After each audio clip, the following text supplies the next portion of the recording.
So hi again to everyone.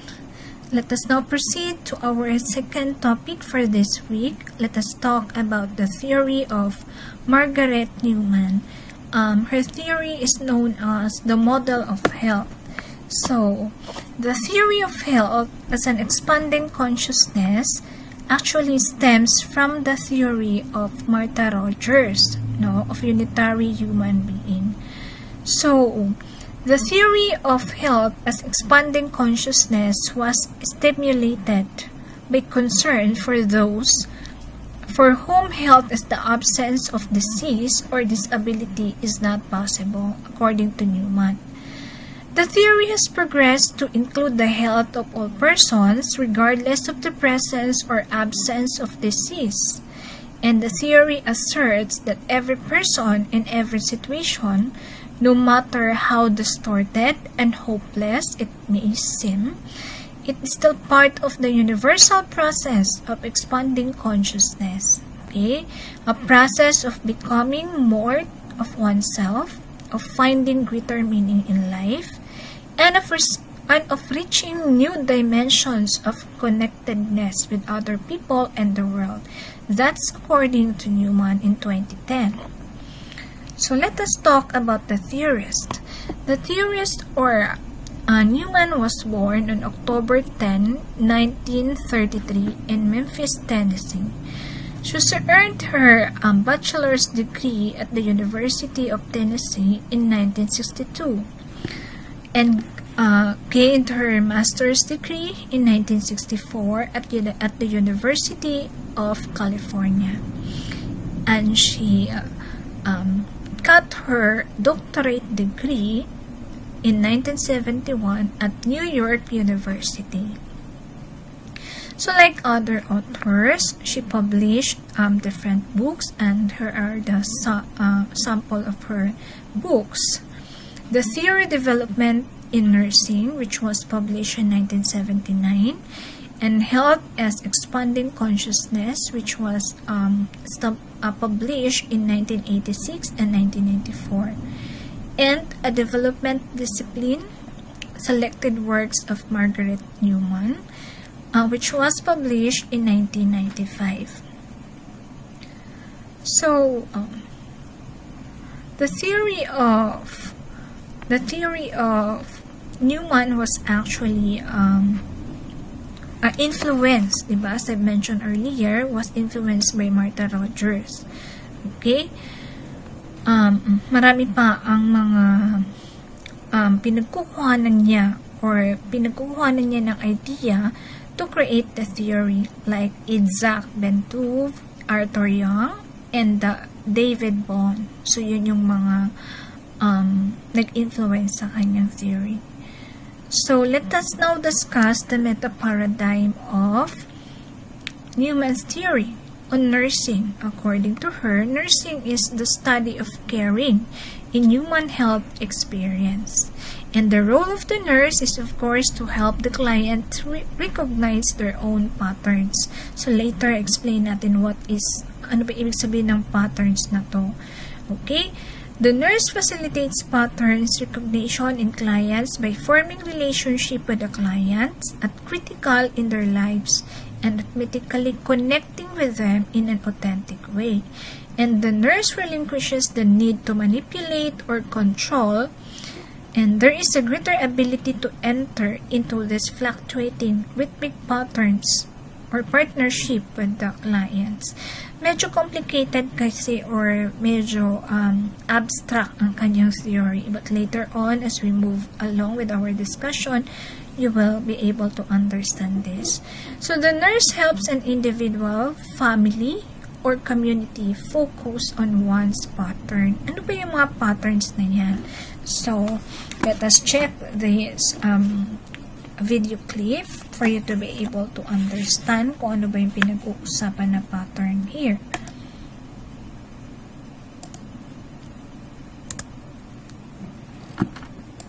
Let's discuss this theory.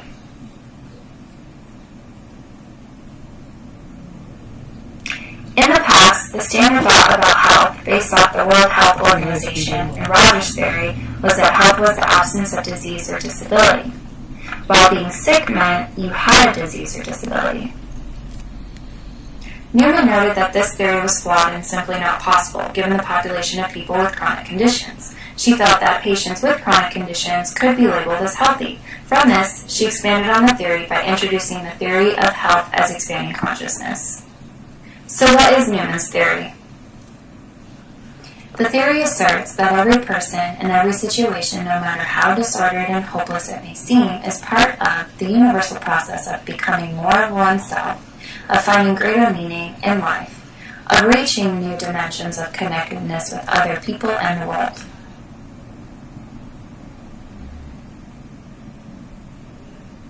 Individuals are constantly interacting with different energies in the universe. These interactions within the universe evolve each individual's unique pattern as a whole. So what are patterns? Patterns are very much like the game of life. They include genetics, developments, physical changes, life experiences, social interactions, and all routines from inception to death. How does Newman relate an individual's pattern to disease?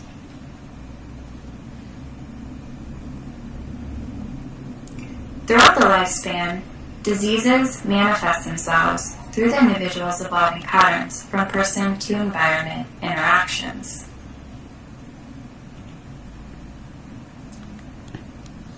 The person could be aware of negative effects such as smoking, or unaware of negative effects such as presence of cancer genes. Being aware of your patterns is what Newman means by expanding consciousness. This awareness or expanding consciousness by the patient as well as the nurse helps to identify issues within the patient's pattern to help the patient realize the disease process, its recovery, its prevention, and ways to adapt.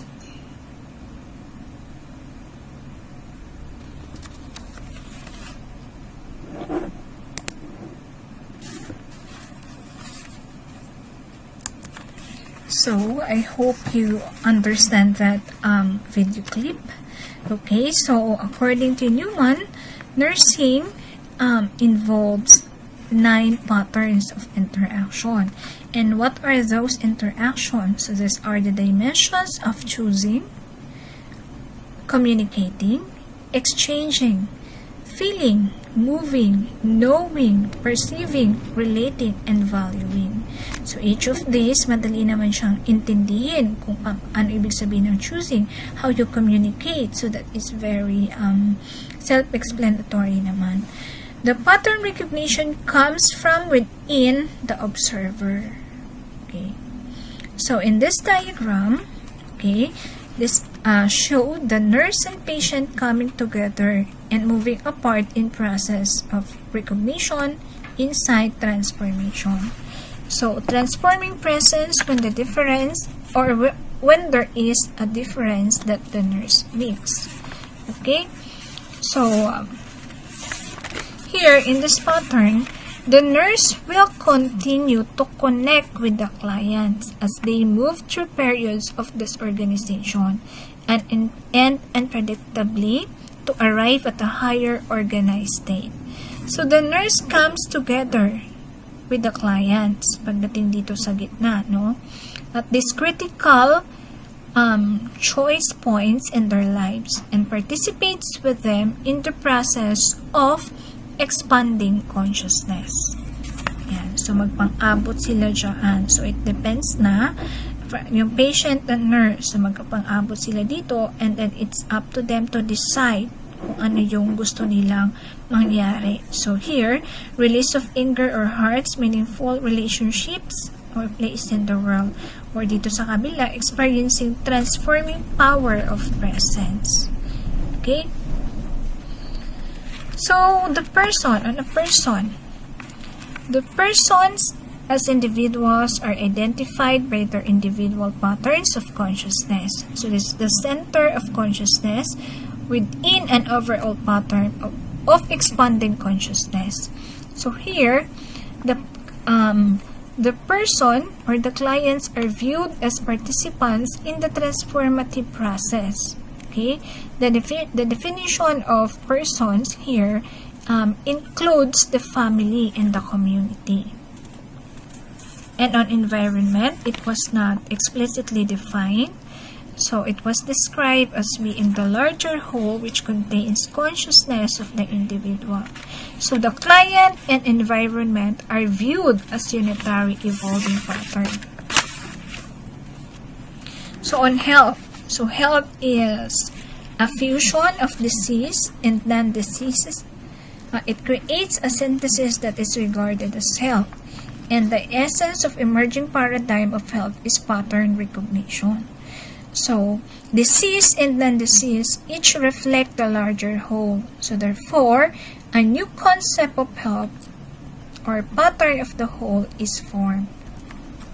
So, moving on to let's move on to the major concepts and definitions of the theory of Newman.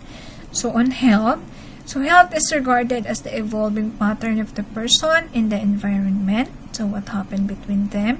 So it is the process of developing awareness of the self and environment together with an increasing ability to perceive alternatives. Ano ba yung possible na pwedeng, ano yung mga offer na alternatives and respond in a variety of ways. So, na-identify mo na yung problem. So, ano yung mga alternatives, ano yung mga possible plan or interventions, or how the nurse must respond on that specific problem.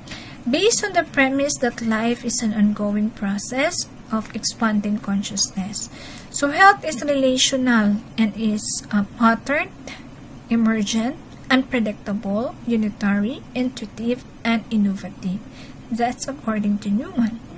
And another concept here is about the pattern.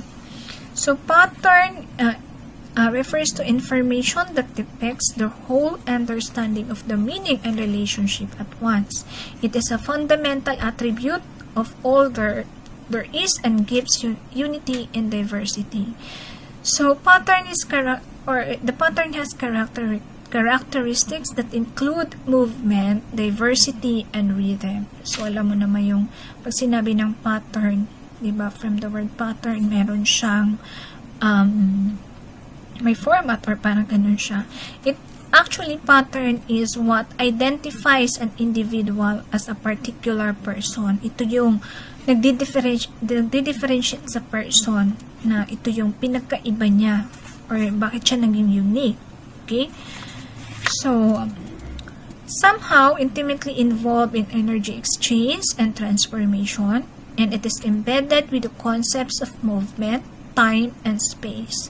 Is the idea that an event such as the disease occurrence is part of a larger process.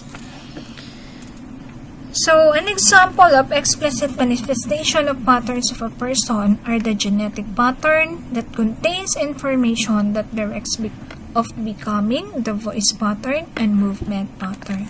So, more of genetic siya. So, it involves interactions of a person environment that constitute to health.